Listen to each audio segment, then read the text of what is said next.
This took place after my parents had divorced, but they lived close to each other, so it wasn't all bad. Anyway, I would frequently forget stuff at my mom's house and would take it up to my dad's house. This was almost a nightly thing. So, one night, I was bringing my Xbox and some games to my dad's house, and one thing to note is that this was one of those double houses, if that makes any sense. Anyway, to get to my dad's house, I had to pass their side first. While I was passing their house, the presumed wife stopped me and asked me to come closer. I thought that since my dad shared houses with her and her husband that he knew and trusted her, so I went. She noticed the Xbox and games in my hands and straight up said, "Hey, we have a bunch of fun games and little boys your age that will play with you in here. Do you want to come in?" I slowly backed away, not turning my head to her. As I was doing so, I felt a cold, large hand on my right shoulder. My blood ran cold. I didn't dare turn around. I heard from behind me, "She isn't this nice all the time. I suggest you take her up on her offer." My fight or flight kicked in, and I chose flight. His grip wasn't all that good, so I escaped easily and ran inside. I didn't tell my dad, but I did call the police. I couldn't live knowing that they could have multiple kids in there. A few minutes passed and a police car showed up.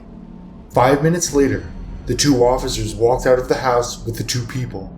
Apparently, they'd been luring kids into their house with the promise of games and toys. I still imagine what would have happened if the man's grip was stronger, and thank God I chose to call the police. They had 2 kids in the house, both boys. So, creepy couple who lure kids into their house, let's never meet again.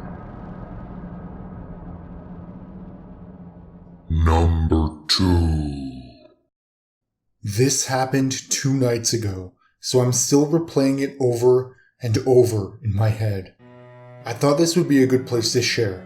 I'm a pretty predictable person with a predictable schedule, so I'm not sure if this was a random occurrence or if someone knew my nightly routine.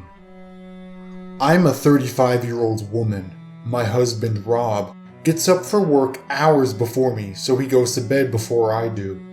I usually get to bed a few hours after he does, around the same time every night.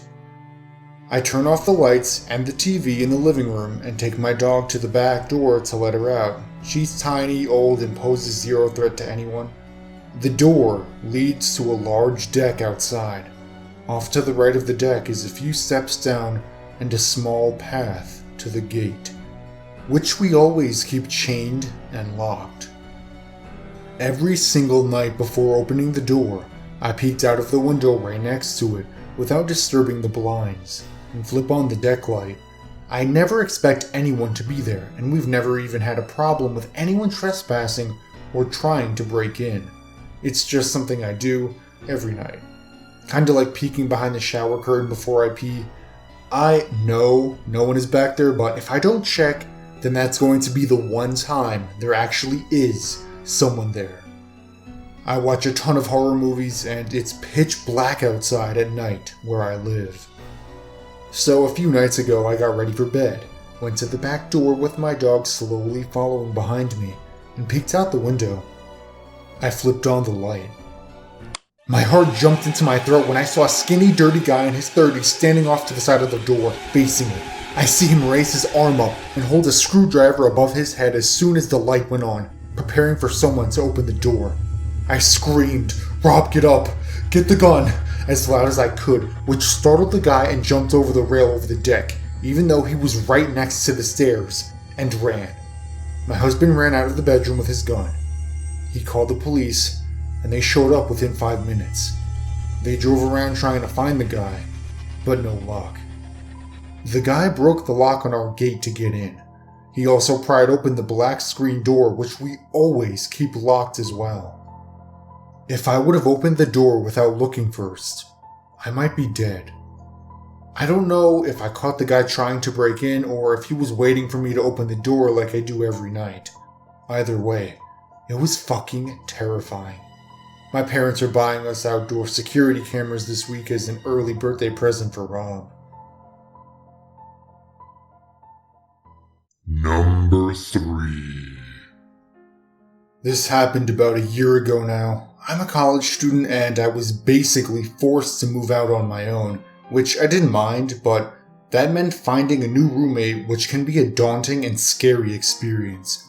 I've had a few weird encounters, but I think this one takes the cake. I posted on Craigslist looking for a bedroom in a shared house or apartment for $300 or less, and on my ad, I mentioned, please, no phone calls, only texts or email. I honestly find the whole experience of talking to a stranger on the phone to be a really uncomfortable situation. I'm just awkward, I guess. Anyway, I got a call from a dude who clearly didn't read the no calls part, which I mentioned because this type of phone call was exactly the reason I don't like to talk to strangers on the phone. At first, he was just pleasant and normal, told me he had a room available and relevant information like that. We started to talk about when and where we'd meet, and he started going on tangents about random stuff. I'm a combination of too interested in deep conversation and too awkward to end the call when it started to get weird. So this call went on for 2 hours, and we talked about the meaning of life and all kinds of weird shit. Honestly, this should have been the red flag, and I shouldn't have met him, and of course, I should have grown a pair and told him I needed to leave. So, he wants me to meet him at his place and show me the room.